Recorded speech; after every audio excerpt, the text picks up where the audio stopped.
I'm baffled by another thing about the flat Earth. If, say, this is the sun, if the Earth is flat and the sun and all the stars are circling around what? Is there a string holding them? I mean, there's phenomena called centrifugal force. There's simple laws of physics that they seem to completely ignore and violate.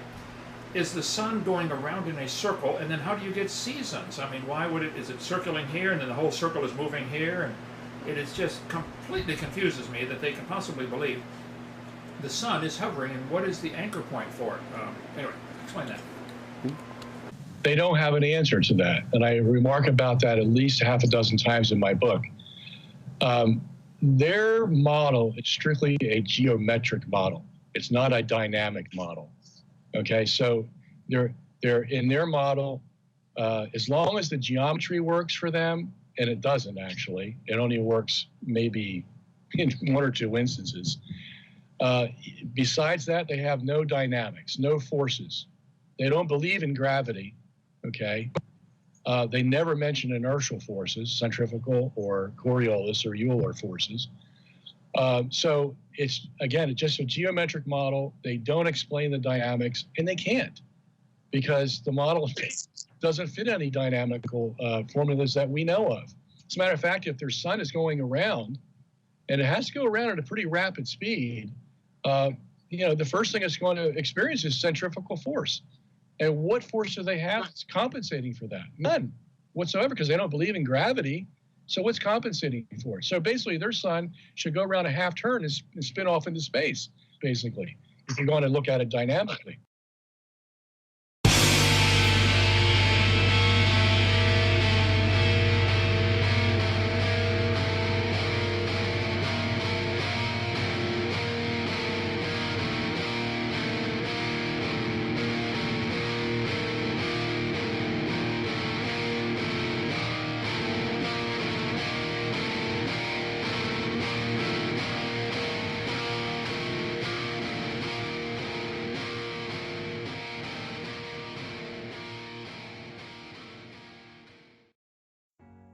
So recently, Kent Hovind did an interview with Robert Sungenis, who was one of the two main guys behind the documentary The Principle, which argues for a geocentric globe Earth based on the alleged evidence of the microwave background radiation. And there's a lot that could be said about this conversation. A lot of it is kind of covering ground that has been covered a lot. Obviously, they talked about curvature and spent a lot of time talking about refraction and all that. Although I will concede that for probably about the first 20 minutes or so at least, there was a lot of instances in which Sungenis gives a slightly fairer appraisal of a lot of the flat Earth evidence and arguments than Kent Hovind has been doing and continues to do. So I do have to give him credit for at least admitting that there were several arguments for flat Earth that are not as silly as a lot of people want to say. But then, of course, overall, he's just trying to rip it to shreds. And I mean, the fact that he's written a whole book on it to refute flat Earth theory on the tails of putting out this documentary is pretty amazing in and of itself. It's only been out for about a week at this point. But of all the things I could focus in on, I chose this one clip. It's about 40 minutes into the interview, and where he's talking about how the flat Earth model, it can't explain, I've heard Hovind bring this up numerous times in terms of the flat Earth. How do they explain, the sun and the motions of the luminaries and what's holding everything up and how's it moving? They don't believe in gravity, and, just scoffing at this idea that the flat Earth just can't explain the dynamics, just like Sungenis says, it's a purely geometric approach or model. Like, there's no explanation of forces or dynamics. And the thing is that that's actually quite true, but interestingly enough, that's really what's at the core of just so much about the whole debate overall, and it kind of highlights an aspect of this whole cosmological debate that I think is all too often far unappreciated by people on both sides, actually, whether people are arguing for or against the globe. Because as long as the whole debate stays within this parameters of the assumption that the sun, moon, and stars are ipso facto physical objects that must be operating according to some sort of physical laws, we're still actually operating within the underlying fundamental assumption that is embedded within the Copernican principle. And that's what's so ironic, is that so the whole premise of the documentary The Principle is that they're challenging the Copernican principle and questioning it. And in reality, they're only questioning it, in part at best, but not realizing that they're still falling into the materialistic assumption that these things are physical objects operating under all the same physical laws that we could actually break down and quantify and put into mathematical models of physics. And I made a video about 2 years ago now called The Copernican Principle, Darwin's Trojan Horse, where I get into that point in a bit more depth. The true spark which ignited this Copernican revolution was the introduction and adoption of the so-called Copernican Principle, named after Nicholas Copernicus. This principle is openly admitted to being defined as a, quote, working assumption that arises from a modified cosmological extension of Copernicus's heliocentric universe. Under the modified Copernican principle, neither the Sun nor the Earth are in a central, specially favored position in the universe. In some sense, it is equivalent to the mediocrity principle. More recently, the principle has been generalized to the relativistic concept that humans are not privileged observers of the universe. Now, it is interesting enough to note that the so-called Copernican revolution, which sparked the alleged scientific advancements of the entire Renaissance period in Europe, is openly based upon the preconceived cosmological assumptions of heliocentrism and a massive isotropic universe. After all, assumptions are just that, assumptions. True science is supposedly driven by the observable evidence alone. However, I would like to propose that embedded within the so-called Copernican principle lies a more implicit philosophical assumption, whose implications are far more significant and far-reaching than the average treatment of the subject typically allows. When we stop and closely examine the cosmological assumptions of this principle, which was not actually expressed by Copernicus himself, by the way, we begin to realize that inherent to all these assumptions is the underlying philosophical and metaphysical assumption of materialism. This most fundamental of assumptions is seemingly almost slipped in without wanting anyone to stop and even take notice. But once you realize it, it's impossible not to see it. In order to operate under these working assumptions, such as the idea that the universe looks the same from wherever it is observed, or that the Earth holds no special privileged position within the universe, one has to already operate under the assumption that the universe as a whole is categorically and qualitatively homogeneous. That is to say, everything there is can be quantified, measured, fit within some to-be-determined set of physical laws. In essence, everything is physical, everything is matter, subject to the same overarching principles of motion and energy, observability and action. In short, materialism. And another thing that's pretty mind-blowing is the fact that we see somebody like Kent Hovind, who's theologically been more or less in the evangelical camp, which is why so many flat earthers, Christian flat earthers, have wanted him to see the light, so to speak, and open up to this, because traditionally he's been very dedicated to a very straightforward gospel message, right? And as far as I know, in any previous ministry endeavors, he's never partnered with anyone who's coming from a Catholic background, such as Sungenis. And just for the record, when I bring up the fact that he's a Catholic, lest anyone is tempted to accuse me of making some sort of ad hominem attack or something like that, or nitpicking about his denominational background, let me just point out that Sungenis has also written 2 other books, one titled Not by Faith Alone, and the other titled Not by Scripture Alone, in which he is arguing against, very specifically and at length, against the doctrine of salvation by grace through faith alone, and he's arguing against the tenet of sola scriptura. So he's not just some run-of-the-mill Catholic guy.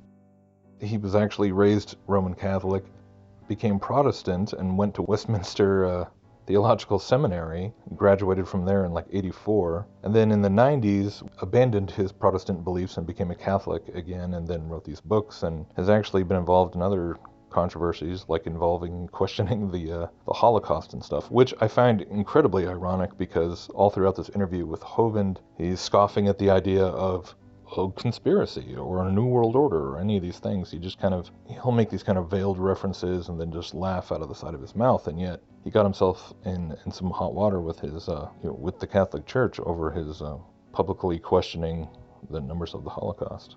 But yeah, this is a guy with degrees in religious studies and also has a degree in physics. So when he's sitting there laughing at the fact that the flat Earth can't explain forces and dynamics, it does add a bit of context to know that this is somebody who has a whole degree in mainstream physics. And so, in other words, that represents a whole slew of things that someone who is convinced that, that thing that they got a degree in has any validity, all of that is really thrown out the window by the philosophical implications of a flat Earth and rejection of the Copernican principle in its entirety, to where you're really coming back all the way to practically square one and admitting that, well, perhaps we don't even know that the sun, moon, and stars are physical objects. We don't even really know what they are. We can't assume that they're just operating according to mechanistic principles. And that's what I think really freaks people out and kind of helps explain why a guy like Kent Hovind would be so just offended by the suggestion that that gravity does not exist, that we really don't even know, that just really takes our understanding of the mechanics of the world that we live in back that far. It's that much of a reset that it's just too much. And there's a complete unwillingness to actually believe that perhaps we're that deluded in our thinking. That it's not just limited to beliefs about human beings evolving from apes and evolving from smaller mammals and fish and single-celled organisms and all that. In that respect, we all agree that the world is deluded and believing things that are just complete fantasies. But when it comes to the physical laws of the cosmos, he's talking about inertia and centripetal force and how the sun would have to just skyrocket after going around one corner. And it's like, well, you're absolutely imputing your own assumptions upon something that we're not. We no longer have that ability to do. So it is completely pointless to ask, like, why doesn't the sun go skyrocketing? What's holding it to the center? A string? These are just silly questions to the person that's able to put all those assumptions aside. But to me, all of this just really speaks volumes to just how deeply rooted the pride is when it comes to feeling the need to at least cling to a framework of a physical understanding of the cosmos, of the Earth, and specifically dynamic understanding. To feel like if you had to let go of being able to claim that you understood these basic forces that govern the way the sun, moon, and stars move, and the day and the night, and all the rest, that is more horrifying to you than turning to someone and inviting their input on, what the Bible says about ... In this case, it's cosmology. You're turning to somebody and asking for their biblical input where it comes to the gospel itself and how justification from sin works and how we're saved by grace through faith alone. You're going to overlook the person's ability to properly divide the Word of God on something like that, simply because they will reinforce your belief about cosmology and your presumed grasp of the laws of physics? Man, that's pretty amazing. But this is why every time we see Kent Hovind challenging the flat earthers, this is always what he's putting forward. This is always his demand. And even here in a comment on this video that he put up, he's saying, give me your model, give me your map, show me the equations, show me show me how it works, show me how the clock works, right? Explain it all as a mechanism that we should presumably be able to understand in detail. And really, that's so much of what's at the heart of going back to biblical cosmology. It's about admitting that maybe we can't come up with a model. In the book of Job, God says, "Can you measure the earth? Have you stretched a measuring line across it?" And regardless of what shape you want to talk about, the crux of that verse is, it's a rhetorical question that God's asking. And the obvious answer is no human being can do that. And yet that's exactly what we claim to have done with the globe, being able to see it from space and calculate its mass and density and orbital velocity and we've stretched a measuring line across everything. We're space and time itself and down to the tiniest subatomic particle. That's what science is so much about. Is this assumption that we can break everything down. We can break down the mechanics of everything from the motions of the sun, moon, and stars to the manipulation of matter on the atomic scale, on the quantum scale. It's what all this pseudoscience is predicated upon. Where does the Bible talk about cosmic forces and laws of physics, impersonal forces of nature? You actually don't find this anywhere in the Bible. This is a concept that, ironically enough, you find in Hermeticism and alchemy. And gee, who do we find at the scene of the crime again and again when it comes to the Copernican Revolution and the Renaissance? Quote-unquote Christian men who are dabbling in alchemy and Hermeticism and Kabbalah.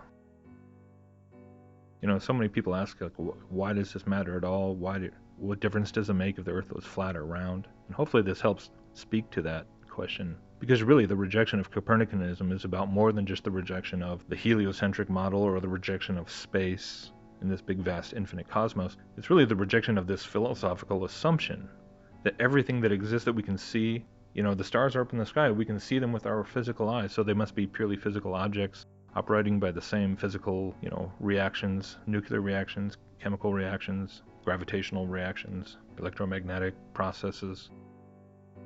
It's pragmatic materialism. And so the Christian who adopts this view makes all these assumptions about things just because they're in the creation, that they're all within our purview of human comprehension and explanation and computation. And the Bible never says that. The Bible never so much as implies that we can figure out the forces that govern the heavens. If anything, again, going back to Job and plenty of other places, it scoffs at the notion. You know, God mockingly asks, did you bind the beautiful Pleiades? Did you bring out the bear with her cubs? You know, if you're going to presume to be able to explain how all the stars move and how they're all balanced by gravitational forces and they're part of galaxies that have a black hole at the center and it anchors them in their orbit around the galactic center, and then of course young Earth creationists like Kent Hovind have to come up with some sort of clever explanation as for the whole distant starlight problem. But then that's not enough to question the idea that maybe the light's not coming from millions of light years away.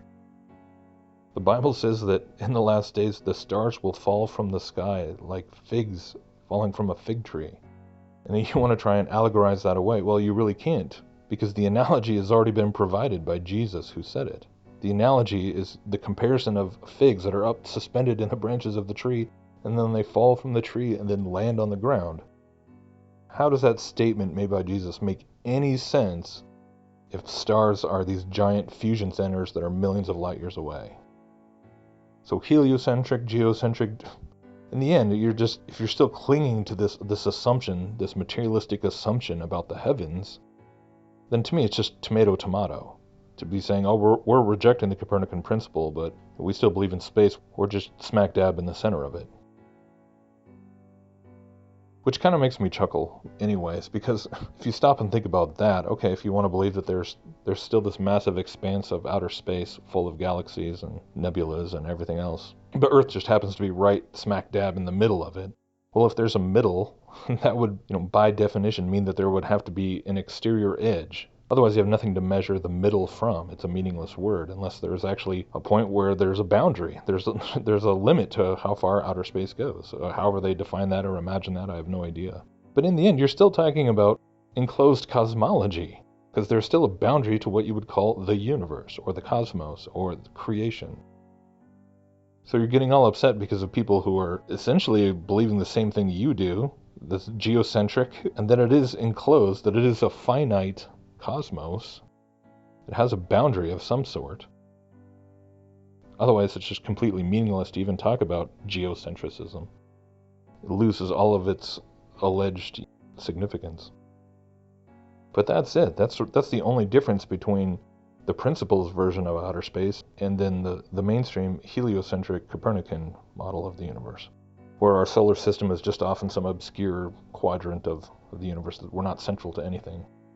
In both cases, you're still assuming a whole heck of a lot in terms of what we as human beings can supposedly understand and measure and break down into physical laws, which can then be inserted into formulas and then calculated to, create other laws and formulas, and where it's, the whole house of cards that we have now. They just want to flick one card off the top and act like they're questioning everything. That's what's so funny too, is that because the principal documentary, after it came out, there was quite a bit of controversy from a lot of the people who were featured in it, who then came out and said that they would have never done it had they known that it was going to be a documentary that was seriously advocating a geocentric, universe, where Earth was in galactic center and everything. And so the makers of the film made various videos coming up with a response and a defense, and they talk about this unused footage that they had with Michio Kaku, and they ask him this question. So we actually asked Michio, should we be making a film about the Copernican principle? And I think his answer is fascinating. Let's roll the tape and hear what he says. Could you just tell us who you are and your academic affiliation, anything you'd like the audience to know about you? My name is Dr. Michio Kaku. That's M-I-C-H-I-O K-A-K-U. I'm a professor of theoretical physics here at the City University of New York. My latest book, Physics of the Future, is a New York Times bestseller. A layman should never question the Copernican principle. They should never question where money's being spent. They should never ask questions of somebody of a higher education on being able to do a documentary at this caliber, talking to people like you. What do you say about that? Well, personally, I think we should always question everything. First of all, why do we have this crash of 2008? It's because precisely people did not ask simple questions. Simple questions such as, why our property values keep on rising? Won't it ever peak and fall? Nobody asked that question. It's such a simple question, and yet trillions of dollars of value simply vanished because no one asked a simple question. So sometimes the simplest questions are the hardest questions because they go to the root of the problem. And sometimes when we don't answer these simple questions, we get into a lot of trouble. All right, that does not sound like, to me, somebody who's saying, don't question. Yeah. Now, Mike, Quote, we should always question everything, close quote. So yeah, question everything. You know, they're trying to say, see, Michio Kaku, you said you think we should question everything, but we're questioning whether Earth is at the center of the universe, and you just, right? So they're trying to argue that, like, Michio Kaku is saying one thing, but not even really living out the ramifications of his own claim, right? That he's really not willing to question everything because he's still refusing to consider the idea that the Copernican principle could be wrong, or that the globe is in the middle of the universe. So it's ironic that they pull that, try and flip that back around on Michio Kaku, but then the same thing comes back to them. Like, are you willing to consider that maybe you're not even on a globe? That maybe human beings, yeah, we don't know what holds the sun, moon, and stars up in the sky, that you can't explain all kinds of things?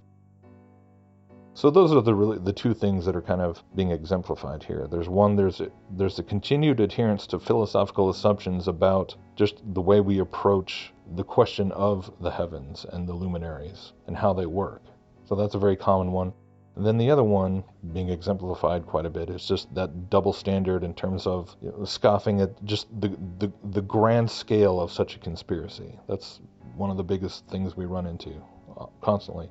Which is ironic in both cases of Sungenis with his, he'll question the Holocaust, and, he'll question Michio Kaku, and let's face it, I mean, obviously none of those guys were simply called up and say, hey, do you want to be part of a documentary that defends the idea that the globe is in the middle of the entire universe?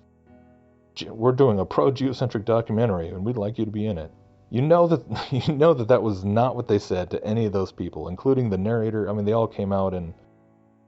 So they actually made this video called Thought Crime, a conspiracy against the principle. So there can be conspiracies when it comes to fighting the hard-hitting truth of the principle documentary, but New World Order, come on, that's crazy.